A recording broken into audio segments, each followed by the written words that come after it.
अगर मैं आपसे कहूं कि एक ऐसा फल है जिसकी खेती आज भी भारत में बहुत कम किसान करते हैं, लेकिन जिसकी मांग हर साल तेजी से बढ़ रही है और जिसकी वजह से भारत को विदेशों से आयात करना पड़ता है, तो क्या आप यकीन करेंगे?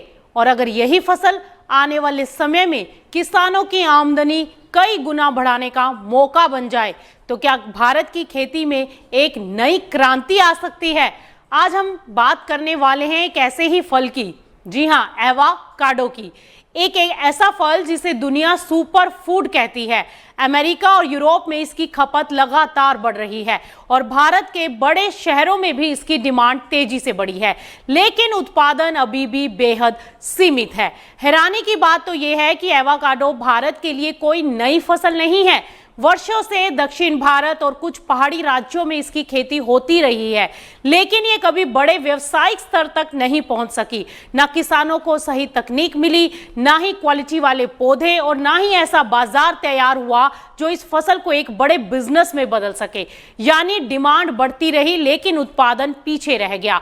ऐसे समय में मध्य प्रदेश के भोपाल के एक युवा किसान इस पूरी तस्वीर को बदलने की कोशिश कर रहे हैं। उन्होंने विदेश में करियर बनाने के बजाय भारत लौटकर एवोकाडो की वैज्ञानिक खेती को अपनाया और आज वे सिर्फ खेती नहीं कर रहे, बल्कि हजारों किसानों को इस हाई वैल्यू फसल से जोड़ने का काम भी कर रहे हैं। तो क्या एवोकाडो सचमुच भारत के किसानों के लिए अगला बड़ा अवसर है? कितना निवेश करना पड़ता है, कितनी कमाई हो सकती है और इस खेती की सबसे बड़ी चुनौतियां क्या हैं? इन्हीं सभी सवालों पर आज विस्तार से हम बात करेंगे भोपाल के युवा किसान और एवोकाडो एंटरप्रेन्योर श्री हर्षित गोदा से। हर्षित जी, स्वागत है आपका मार्केट टाइम्स टीवी में। नमस्कार सभी को, thank you for inviting me. Harshit ji, आप अभी यंग हैं और आपने यूके से भारत लौटकर एवोकाडो की खेती करने का फैसला क्यों लिया? क्योंकि एवोकाडो को ही आपने क्यों चुना? बहुत सारी ऐसी और क्रॉप्स थी, और ऐसी कौन सी बात थी जिससे आपको लगा कि ये भारत में भविष्य में आने वाली एक बेहतरीन फसल बन सकती है? देखिए, जब मैंने एवोकाडो का डिसाइड किया था तब उस टाइम पे इंडिया में हेल्थ एंड फिटनेस का क्रेज बढ़ रहा था। ये बात 2017 की है। उस टाइम पे कीटो और वीगन डाइट्स नई नई आई थी मार्केट में और हेल्थ कम्युनिटी उसको काफी पुश कर रही थी, और इन दोनों डाइट्स में एवोकाडो की खपत काफी ज्यादा है। मुझे पता था कि आने वाले टाइम में इंडिया में एवोकाडो की डिमांड बढ़ेगी, और उस वक्त एवोकाडो के प्लांटिंग मटेरियल और एवोकाडो की ज़्यादा रिसर्च इंडिया में की नहीं गई थी। तो मैंने सोचा कि अगर मैं 2017 में मार्केट में घुस के अपना आपको इस्टेब्लिश कर लेता हूँ, तो जब तक के बड़ी बिजनेस या बड़ी डिमांड इसमें आएगी तब तक के मैं ऑलरेडी एक इस्टेब्लिश प्लेयर मार्केट में अवेलेबल रहूँगा। तो ये सोच से मैं आगे बढ़ा और फिर मैंने इजराइल में इसकी खेती सीखी और 2021 में पहले एवोकाडो के प्लांट्स मंगवाए इजराइल से, जो कि अब मेरे खेत पे फ्रूट दे रहे हैं। साथ ही मैं दूसरे किसानों को प्लांट्स भी अवेलेबल करा रहा हूँ। तो भारत में तो एवोकाडो की जो खेती है ये तो काफी सालों से हो रही थी, लेकिन आपको क्या लगता है कि इसके पीछे क्या ऐसे रीजन थे जिसकी वजह से ये इतनी ज्यादा सफल नहीं हो पा रही थी? देखिए, जो खेती ऑलरेडी इंडिया में थी वो साउथ इंडिया के कॉफी एस्टेट्स में और सिक्किम साइड पे थी, और वो जो फ्रूट्स थे वो सीड से उगाए गए प्लांट्स थे। तो वो प्लांट्स में वो क्वालिटी नहीं होती, वो वैरायटी थी नहीं जो मार्केट में बिकती है। साउथ में उसको बटर फ्रूट कहा जाता है। वो शाइनी एवोकाडो होता है, उसमें ऑयल परसेंटेज कम होता है और वाटर परसेंटेज ज्यादा होता है। इस वैरायटी को हम कमर्शियल खेती में यूज ही नहीं करते। तो इसलिए हमने डिसाइड किया कि हम इजराइल की वैरायटीज लाएंगे जो कि इंडिया के क्लाइमेट में वर्क कर जाए। तो इसलिए मैंने इजराइल चुना और इसलिए मैंने दूसरे देश से पौधे आयात किए। ये तो ठीक है कि आपने एक इम्पोर्टेड वैरायटी आपने यहाँ पर इस्टेब्लिश की, तो और आपने ऐसी कौन कौन सी टेक्निक्स को यूज़ किया, जैसे कि ड्रिप इरिगेशन और नर्सरी मॉडल? आपने ये भी नर्सरी मॉडल भी अपना शायद स्टार्ट किया हुआ है, तो और ऐसी कौन सी आपने टेक्निक्स इसमें इस्तेमाल की हैं? देखिए, सबसे पहले तो हमने ड्रिप इरिगेशन और हाईटेक फर्टिगेशन यूज किया है। ओके। क्योंकि अगर हम अवोकाडो को उसकी नेटिव जगह से हटा के दूसरी क्लाइमेट में लगा रहे हैं तो हमें हम्म। उसके साथ थोड़ी ज्यादा देखभाल करनी पड़ती है। बिल्कुल। तो दूसरा, हमारी जो नर्सरी है वो हाइड्रोपोनिक नर्सरी है। तो नर्सरी में हम मिट्टी का उपयोग नहीं करते हैं बीमारियों से बचाने के लिए। हम कोकोपीट यूज करते हैं। ओके। और साथ ही फील्ड पे हम टेंशियोमीटर, डेंड्रोमीटर्स, ये सब से डेटा इकट्ठा, और क्लाइमेट स्टेशन से डेटा इकट्ठा करके उस हिसाब से ही पानी देते हैं जितने की क्रॉप को रिक्वायरमेंट है। हम फ्लड इरिगेशन नहीं करते, हम डीएपी, यूरिया, पोटैश यूज नहीं करते, हम water soluble NPK fertiliser use करते हैं, जिसमें एक बटन फोन पे दबाया और पूरे हम्म। खेत में पानी चला गया, और ओके। खाद के साथ। ओके, सारी मॉडर्न टेक्निक्स आप अभी फिलहाल यूज कर रहे हैं। और आपको जी क्या लगता जी। है कि एवोकाडो की ऐसी कौन सी किस्में हैं जो भारत की जलवायु के लिए सबसे ज्यादा बेहतर हो सकती हैं? देखिए, हास सबसे डोमिनेंट वैरायटी है मार्केट में अभी, हम्म। जो कि साउथ इंडिया और नॉर्थ ईस्ट इंडिया में उगती है, और कस्टमर्स मुझसे उसके पौधे लेके जाते हैं वहाँ के। ओके। लेकिन जो मेरे कस्टमर्स गुजरात, महाराष्ट्र, एमपी, राजस्थान या पंजाब के हैं, वो लोग ज़्यादातर पिंकरटन और लैम्बास वैरायटी लेके जाते हैं। तो लैम्बास जो है वो हास से काफ़ी मिलती जुलती है। कस्टमर देख के डिफरेंस नहीं बता सकता कि ये हास है कि लैम्बास है। और ओके। साथ ही पिंकरटन एक ग्रीन स्किन वैरायटी है, जो कि 45-46 डिग्री टेम्परेचर में भी दूसरे साल से ही फ्रूटिंग देना शुरू कर देती है, और उसका एक एक फ्रूट 350 ग्राम का होता है। ओके। तो इंस्टाग्राम पे जो फोटो आती है एवोकाडो हम्म। की, वो ज्यादातर वो पिंकरटन एवोकाडो होता है, जो इतना बड़ा बड़ा होता है, 350 ग्राम का। हम्म। तो अभी फार्मर्स के पॉइंट ऑफ व्यू से बताइए कि अगर कोई किसान आज एवोकाडो की खेती शुरू करना चाहता है तो उसे प्रति एकड़ कितनी कॉस्ट और कितना समय ध्यान में रखना चाहिए? देखिए, प्लांट की कॉस्ट सबसे इसमें हम्म। अधिक है। मेरे प्लांट्स इंडिया में सबसे महंगे हैं, मेरे 2,500 रुपये पर प्लांट प्राइस है, लेकिन मेरे कॉम्पिटिटर्स भी हैं, वो सस्ता दे रहे हैं, और ओके। उनका भी प्रोडक्ट ठीक ठाक है। हम्म। तो प्लांट की कॉस्ट अगर देखा जाए तो 4,25,000 है 1 एकड़ पे। ओके। और 50,000 रुपये ड्रिप इरिगेशन का खर्चा, हम्म। और 50,000 रुपये जमीन डेवलप करने का, वीड मैट लगाने का खर्चा। तो 5.5 लाख के आसपास, 5.5-6 लाख के आसपास इसकी लागत आती है, फिक्स्ड कॉस्ट। ओके। फिर रनिंग एक्सपेंसेस इसके ज्यादा नहीं है, ये फसल उगाने में थोड़ी आसानी मानी जाती है। हम्म। और 50-60 हज़ार रुपये पर एकड़ पर ईयर इसका लगता है। तीसरे साल से आपको कमर्शियल हार्वेस्ट आने लग जाएगा। और मैं खुद अभी एवोकाडो फ्रूट की ट्रेडिंग में घुस रहा हूँ, तो हम ओके। लोग 200 रुपये केजी होलसेल पे ट्रेड कर रहे हैं। हम्म। किसानों से खरीद के या अपना खुद के खेत का खरीद के मार्केट में बेचेंगे। तो 200 रुपये, और 1 एकड़ से 6 टन आता है, तो 12 लाख रुपए एकड़ आप इससे कमा सकते हैं। हालांकि सारी फसल आपकी अच्छी क्वालिटी की नहीं आएगी, आपका कुछ हम्म। छोटा बड़ा साइज होगा, किसी में कीड़े हम्म। लगेंगे। तो 10 लाख रुपए नेट इससे कमाया जा सकता है, अगर किसान इसमें अच्छे से खाद पानी और प्रूनिंग करें तो। यानी कि 6 लाख का आप मानते हैं कि टोटल ओवरऑल खर्चा है और उसके ऊपर 10 लाख तक की इनकम हो सकती है, मोटा मोटा ये हाँ, समझ के लेकिन चलें? 6 लाख फिक्स्ड कॉस्ट है, और ओके। 10 लाख रिकरिंग रेवेन्यू है। ओके। मतलब 6 लाख आपने एक बार हम्म। लगाया, और तीसरे साल से फिर हर साल आपको 10 लाख ऐसे मिलेगा। ओके, तो यानी कि तीसरे साल से प्रोडक्शन आना इसका स्टार्ट हो जाएगा। हाँ हाँ। और इस समय आपको क्या लगता है कि भारत में एवोकाडो की डिमांड वास्तव में इतनी तेजी से बढ़ रही है, या अभी ये सिर्फ बड़े शहरों तक ही सीमित है?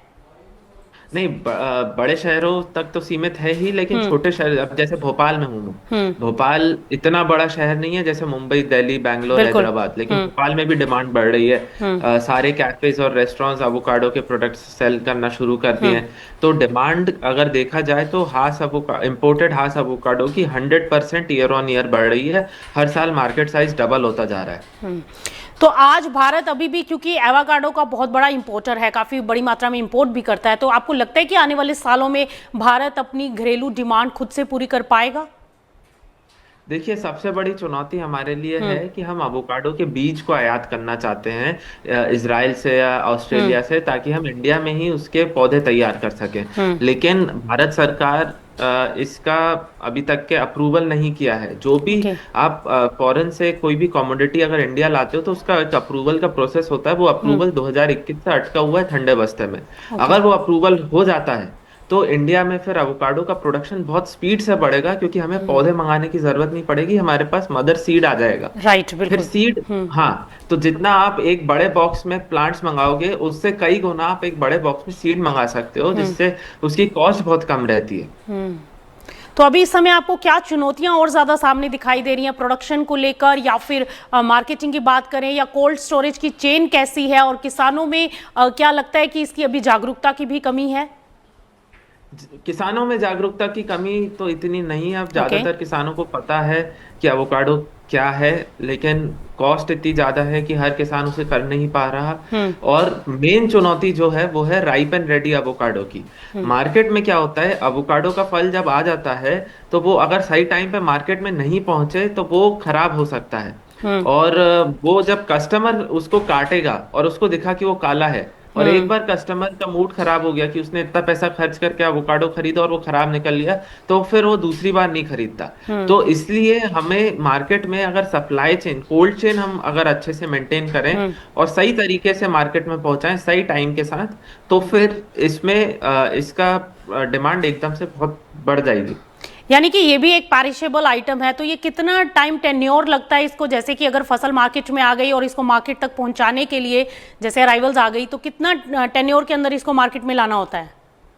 देखिए, अगर कोल्ड चेन मेंटेन करी है तो आपके पास 1 महीना है। Cold okay. चेन मेंटेन नहीं करी तो 15 दिन में आपको मार्केट में सेल आउट करके कंज्यूम करना पड़ेगा कस्टमर ओके। को। तो यानी कि अभी यहाँ पर चेन अगर देखा जाए तो स्टोरेज लेवल पर भी अभी बहुत बड़ी चुनौती है इंडिया में। हाँ, हाँ। तो आपने अभी नर्सरी का भी बिजनेस शुरू किया हुआ है, इसके पीछे आपकी क्या सोच थी, और आज आपके साथ कितने किसान जुड़ चुके हैं?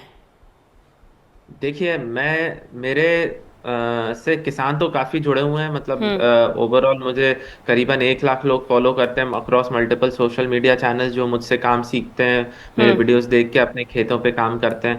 दूसरा, जो मुझसे डायरेक्टली प्लांट्स परचेस कर रहे हैं वो 400-500 किसान हैं, जिन लोगों ने मुझसे डायरेक्टली प्लांट्स परचेस किए हैं। मेरे हम्म। करीबन 18,000 प्लांट 17-18 स्टेट्स में जा चुके हैं पैन इंडिया। हम्म। और सबको मैं ट्रेनिंग भी देता हूँ, गाइडेंस भी देता हूँ, प्लांट्स भी बेचता हूँ। और हम्म। अभी मैंने हाल ही में एक जॉइंट वेंचर साइन किया इजराइल की एक कंपनी के साथ। तो हम लोग ओके। जॉइंट में एक कॉमन ब्रांड के अंडर उन किसानों से वो फ्रूट खरीद के उसको मार्केट में सेल करेंगे। ओके। तो यानी कि आप खेती से लेकर मार्केटिंग तक पूरी तकनीक सहायता जो है वो फार्मर्स को दे रहे हो? जी, जी, जी। और हमारे पास भोपाल में एटलीस्ट एक कोल्ड हम्म। स्टोरेज भी है, कंट्रोल्ड एटमॉस्फेयर कोल्ड स्टोरेज। तो भोपाल और इंदौर के मार्केट में तो मेरे को राइप एंड रेडी एवोकाडो बेचने में ज़्यादा दिक्कत नहीं आएगी। ओके। तो अभी आपको क्या लगता है कि एवोकाडो जैसी हाई वैल्यू फसल में सफल होने के लिए किसान किन सबसे बड़ी गलतियों से बचे? अगर कोई हमारा ये प्रोग्राम देखकर अपना मन बनाता है एवोकाडो की तरफ शिफ्ट करने का, तो ऐसी कौन सी मिस्टेक्स हैं जो तक अमूमन किसान कर देते हैं और जिसकी वजह से उनको फिर बाद में नुकसान उठाना पड़ता है? देखिए, 3-4 गलतियां अगर ये अवॉइड कर लें तो बाद में नुकसान नहीं होगा। हम्म। सबसे पहले तो कि किसान अ, स- समतल लैंड पे होकर उसे लगा रहे हैं तो हम्म। आपको रेज बेड्स मतलब पाल बना के उसको लगाना बहुत जरूरी है। उससे काफी बीमारियां जो पानी के स्टैग्नेशन से फैलती हैं वो रुक जाती हैं। ओके। दूसरा, हर पौधे पे 2 ड्रिप लाइन होनी है। अगर हम्म। आपने एक ड्रिप लाइन बिछाई है तो उतना पानी 3 साल बाद या 4 साल बाद पौधे को नहीं दे पाएंगे एक ड्रिप लाइन से, जितना 2 या 3 ड्रिप लाइन से दे सकते हैं। तो 2 ड्रिप लाइन मिनिमम लगाना आपको दोनों साइड पौधे के जरूरी है। ओके। तीसरा, उसकी प्रूनिंग साल में 1 बार या 2 बार करना जरूरी है ताकि प्लांट स्टार्टिंग से ही शेप में रहे। और हमें पेड़ को ज्यादा बड़ा नहीं करना है, हमें हाइट कम रखनी है तम ताकि हम फ्रूट मतलब कैनोपी के सेंटर और नीचे से ही हार्वेस्ट कर पाए। क्योंकि जितना ऊपर फ्रूट जाएगा उतना हार्वेस्ट करना मुश्किल हो जाएगा, सीढ़ियां लगा लगा के काम नहीं हो पाता है खेतों पे। और आखिरी, आपको फर्टिलाइजर सही मात्रा में सही तरीके से देंगे तभी आप लॉन्ग टर्म में अच्छी यील्ड ले पाएंगे। क्योंकि मिट्टी की जितनी भी न्यूट्रिएंट है, पोषण है, वो हम्म। पहली या दूसरी फसल में फ्रूट खींच लेगा जड़ों हम्म। से। लेकिन उसके बाद आप क्या करोगे, तो उसके हम्म। बाद आपको कंटिन्यूअस फर्टिगेशन देना जरूरी है। हम्म। साथ ही इसकी कुछ बीमारियां हैं जो जिसपे एक बीमारी है जिसपे किसान अधिकतर ध्यान नहीं देते, उसका नाम है एंथ्रैक्नोज। तो हम्म। एंथ्रैक्नोज बारिश या मानसून वाले एरिया में बहुत आती है और वो कच्चे फ्रूट पे नहीं दिखती, वो ओके। हमेशा पकने के बाद फ्रूट पे दिखती है और उसमें पिंक कलर के स्पोर्स आ जाते हैं। फंगस की बीमारी है हम्म। एंथ्रैक्नोज। हम्म। तो अगर और वो जो फैलती है उसका नाम है कोलेक्टोट्राइकम। तो अगर वो फंगस आ गई तो वो फ्रूट खाने का नहीं बचता है, और ओके। वो आपको तब पता चलेगा जब ऑलरेडी कस्टमर के पास पहुंच चुका है फ्रूट। ओके। तब किसान को खेत पे ही उसकी सही प्रैक्टिसेस फॉलो करनी पड़ेंगी, जैसे हम्म। कि कॉपर हाइड्रोक्साइड का स्प्रे या एजॉक्सीस्ट्रोबिन का स्प्रे। ये हम्म। सब जो दवाइयां हैं ये गुड एग्रीकल्चरल प्रैक्टिसेस में अलाउड हैं। गैप सर्टिफिकेशन हम्म। होता है जो अलाउ करता है कि आप कौन से केमिकल यूज कर सकते हो और कौन से नहीं। तो हम गैप की तरफ जा रहे हैं, तो गैप में कॉपर हाइड्रोक्साइड और एजॉक्सीस्ट्रोबिन, ये दो दवाइयां अगर आप यूज करते हैं तो एंथ्रेक्नोज से अच्छा रखरखाव हो जाएगा। ओके। तो ऐसे में आपको लगता है कि वैल्यू एडिड प्रोडक्ट्स की तरफ भी इसमें अवसर दिखाई देते हैं एवोकाडो के? जी बिल्कुल। तो इसमें एक चटनी बनती है हम्म। गुआकामोली जिसे कहते हैं, जो कि एवोकाडो टोस्ट पे लगा के खाई जाती है। ओके। तो वो उसका बड़ा मार्केट बन सकता है अगर उसका कोई प्रोसेसिंग करना चाह रहा है तो। हम्म। लेकिन उसकी शेल्फ लाइफ कम होती है। तो ओके। अगर आप बिना प्रिजर्वेटिव्स के, एडिटिव्स के करना चाह रहे हैं हम्म। तो आपको, आपके पास टाइम नहीं है, मतलब आपने सुबह बनाया और अगले दिन तक के उसको बेचना ही पड़ेगा आपको। हम्म। और अगर एडिटिव्स डाल रहे हैं, फूड ग्रेड एडिटिव्स, तो हो सकता है इसकी शेल्फ लाइफ थोड़ी बढ़ जाए। ओके। साथ ही इसका ऑयल भी बनता है, हम्म। सीड का नहीं, फ्लैश का ओके। ऑयल बनता है। तो वो ऑयल सेहत के लिए बहुत अच्छा होता है, हार्ट हेल्थ के लिए बहुत अच्छा होता है। और हम्म। कहते हैं कि ऑलिव ऑयल जितना ही अच्छा होता है, और ऑलिव ओके। ऑयल का जो तीखा गर्दन पे टेस्ट आता है वो अवोकाडो ऑयल में नहीं आता है। और वो हाई टेम्परेचर कुकिंग में भी यूज हो जाता है अवोकाडो ऑयल, जबकि olive oil high temperature cooking में यूज नहीं हो पाता। हम्म। तो ये दो प्रोडक्ट्स हैं जो कि बहुत काम के हैं। एक और तरीका है, अगर आप ब्लास्ट फ्रीजर से इसके स्लाइसेस फ्रीज करके रख दें हम्म। और फिर होरेका यानी होटल, रेस्टोरेंट्स एंड कैफेज में सप्लाई करें, तो वो भी एक तरीका है जिससे आप प्रोडक्ट को वेस्ट होने से बचा सकते हैं। ओके। तो आपको लगता है कि फ्यूचर में एवोकाडो भारत के लिए ड्रैगन फ्रूट या कीवी की तरह एक बड़ा कमर्शियल क्रॉप बन सकता है? मेरा तो ये मानना है कि आने वाले 10-15 साल में एवोकाडो का तुलना एप्पल से की जाएगी। जितना एप्पल का चलन है उतना ही एवोकाडो का होगा। ओके। तो लास्ट सवाल आपसे रहेगा हर्षित जी कि देश के उन किसानों के लिए आपका क्या संदेश है जो पारंपरिक खेती से हटकर कुछ नया और हाई वैल्यू फसलों की ओर बढ़ना चाहते हैं? हर्षित जी, मेरी आवाज आ के रही लिए है? बहुत रिसर्च हो। हम्म। हाँ, हेलो। हेलो जी। हाँ देखिए, मेरा ये हम्म। संदेश रहेगा कि पढ़ाई अच्छे से कीजिए। जिस भी क्रॉप पे आप फोकस करना चाह रहे हैं, आप इंटरनेट पे और यूनिवर्सिटीज के रिसर्च आर्टिकल्स और रिसर्च इंस्टीट्यूट्स में बहुत सारे जर्नल आर्टिकल्स मिल जाएंगे हम्म। जो आपको उस क्रॉप के बारे में सीख रहा हूँ तो मैंने ये किताब पढ़ी है। ये किताब मिलेट्स के बारे में है। अवोकाडो भी जब मैंने सीखा था तब avocado botany, production and uses करके एक किताब थी, उस किताब से ही सीखा था। ओके। तो रिसर्च तगड़ी हो तो फिर सक्सेस अच्छे से मिल सकती है। ओके। बहुत बहुत शुक्रिया हर्षित जी हमारे साथ जुड़ने के लिए और ये तमाम जानकारियां फार्मर्स के लिए शेयर करने के लिए। तो आपने सुना कि किस तरीके से यंग जनरेशन अब जो है खेती की तरफ आगे बढ़ती हुई दिखाई दे रही है और नई टेक्निक्स को अपनाकर किस तरीके से नए बाजार जो हैं वो तलाशे जा रहे हैं। और अगर आप भी एवोकाडो की खेती करना चाहते हैं तो आप हमसे संपर्क कर सकते हैं। हम आपको यहाँ पर पूरी गाइडलाइन बताएंगे कि किस तरीके से एवोकाडो की खेती की जा सकती है, क्योंकि एवोकाडो की खेती भारत में अभी शुरुआत के दौर में है। लेकिन अगर ऐसे प्रयोग सफल होते हैं तो ये फसल आने वाले समय में किसानों के लिए एक बड़ा मौका भी बन सकती है। तो फिलहाल अनाज अड्डा में इतना ही। बने रहिए मार्केट टाइम्स टीवी के साथ, क्योंकि खबरों का सिलसिला लगातार जारी है।